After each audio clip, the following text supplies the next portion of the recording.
16 now before the hour, and if you're a member of my generation, you certainly remember where you were the night the Beatles made their first appearance on The Ed Sullivan Show.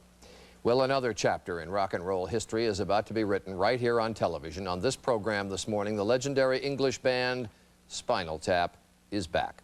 The group suffered a series of mishaps during their last tour in 1984 with bad bookings and malfunctioning stage props. They say rock and roll will never die, and Spinal Tap's new album, Break Like the Wind, certainly proves that. Joining us this morning from Los Angeles is David St. Hubbins, and with me here in the studio are Nigel Tufnell and Derek Smalls, and it's good to have you all back. Spinal Tap has a long and storied history in hard rock, from their beginnings as a skiffle group to their hair metal days, touring the world and beyond.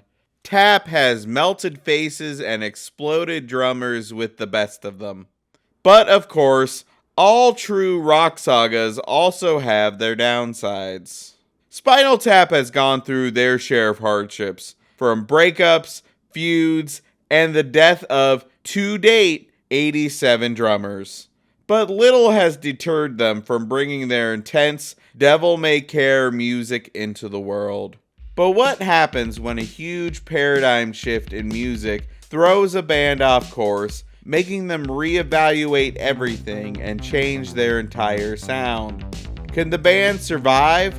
And who approved this god-awful video?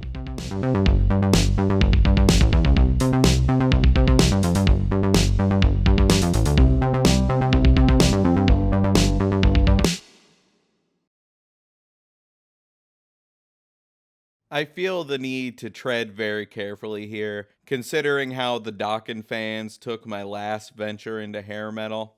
Hey, Spinal Tap. Smell this glove. Spinal Tap suffered through a lot in the 1980s.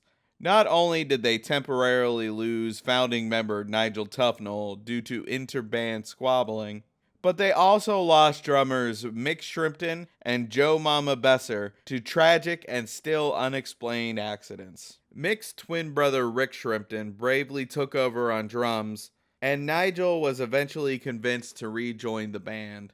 And so the story of Tap continued well into the 90s.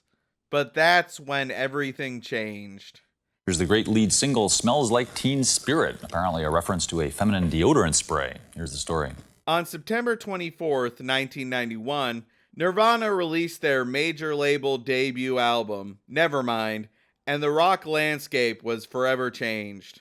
Hair metal was out in an instant, and grunge was in. Bands who were popular and well-respected on the 23rd were passé and old news on the 24th, and everyone had to find a way to roll with the punches. A wonderful new trio called Meconium. Watch out for Meconium, they're going to be very hot. Meconium? Next year's Nirvana, yeah.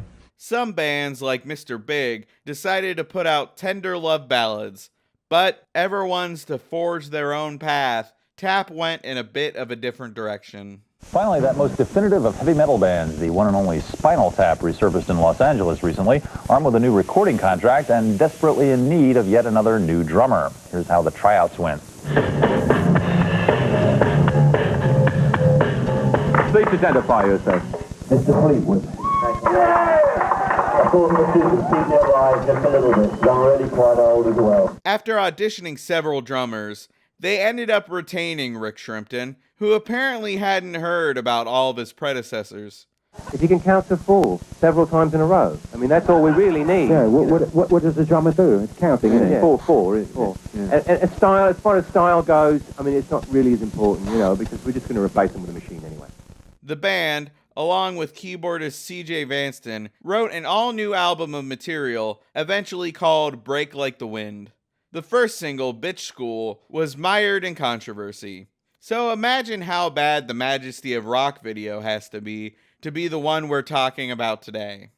My next guest, a true legend in the world of rock and roll, heralded as the loudest band in the world, performing the Majesty of Rock. From their album, Break Like the Wind, this is Spinal Tap. Poor Liz. Hasn't she suffered enough already? I'm trying to be understanding of the technical limitations of the time here. I mean, after all, music videos in 1992 also looked like this. But this just looks awful. You guys couldn't have spent a few extra minutes getting the layering right? These guys really want you to know how much they rock, huh? I truly feel bad for the production assistants who had to lug all these amps up the cliffs. Someone really went ham on the word art. No, stop it. Bad Spinal Tap. Thank God they refined the CGI placing in dead celebrities technique by 1994. It just looks so cheap here, and I'm sure Janis Joplin's family was thrilled about it. Finally, we get an inside the guitar POV in one of these videos. It's been so long. Geez, self-important much? You know, I triple check my videos so that embarrassing moments like this don't happen. Get it together, Spinal Tap. The one celebrity they couldn't afford the actual rights to was Elvis. Well, I guess not after they spent all that Roy Orbison money. And now, Deep Thoughts by Jack Handy. This isn't even the most horrifying part of the video somehow. Are they using hacks in? Like, what is this? God, this whole thing was just a mess. Of Rock, this is their new single, and it comes in this. Have you seen this, Howie? While you're hanging around, the new single from Spinal Tap, Scratch and Sniff. Yeah. Roast beef flavour. Since you last came on, you've had a fantastic success. It must be one of the most successful comeback albums of all time, I thought. It's a whirlwind of activity. Break Like the Wind, the new album, where is it in the charts at the moment? 0. Yeah. We debuted at 0. It's the first time it's ever happened. They invented a whole new slot for us. So you're higher than one. Higher than number one, yeah, yes. That's fantastic. The album reached number 61 on the Billboard Hot 200, but the song never charted in the US. We want to come back to England, basically. That's the point that of me being here, is that we want to come back and like try and play some gigs, get the album out back in England, see if the British public want us back. Yeah. And I don't know. What do you think? You think that, you know, we'd like stand a real good chance? I think, now is the time, if any, really, because there's not actually that much exciting new bands around, is there? So, I mean, perhaps now is the time for you to relaunch yourself, you know. Well, we're not an exciting new band, though. Well, perhaps it's the wrong time, then. In the band's native England, it also made it to number 61. Spooky. Let's talk about your reviews a little bit. Reviews were not kind to the album. Spinal Tap has never exactly been a critical darling, but here, they were especially brutal. It's been called uneven, scatterbrained, barely even a real album. NME called it unenlightened, unimproved, unapologetic. It doesn't get more tap than this. And Nightwatch magazine said that the tragedy of rock is that I had to listen to this album. Especially maligned was the single Bitch School, which was criticized for its sexist video and cover. This is a controversy that still rages to this day. Tap, of course, had a defense for their detractors. And a lot of feminists around the world are very upset about Bitch School. I'm sure single. Single Bitch School, yeah. Yeah, this is a mistake. I mean, it's not a mistake that we made the record. It's a mistake because the song Bitch School is about training dogs. You see, we love dogs, simple. And it's about dogs. It has nothing to do with women at all. Yeah. There's a woman on the cover of the single with a leash around her neck, but that's just to, to get your attention. That's marketing. That's marketing. That's not sexism. No. That's just smart business, you know. Yeah. Okay. Oh, yeah. Smell the glove, thank you very much. Yeah. And hey, you should see the cover they wanted to do. But Spinal Tap soldiered on. They continued promoting the album, including performing at the Freddie Mercury tribute concert. Ladies and gentlemen, it gives me a certain amount of pleasure to introduce a band who will put all of this evening's activities into perspective. Too much perspective. The near legendary Spinal Tap!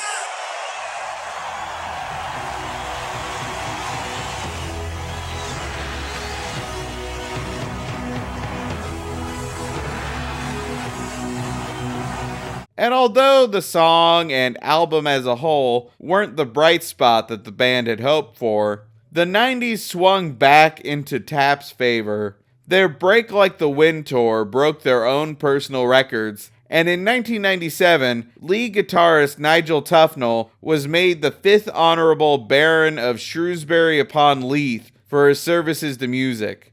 Not to be outdone, drummer Sammy the Bat Bateman was knighted for his service to animals before dying in 2001 in a freak shark jumping accident. And Tap continues to perform to this day.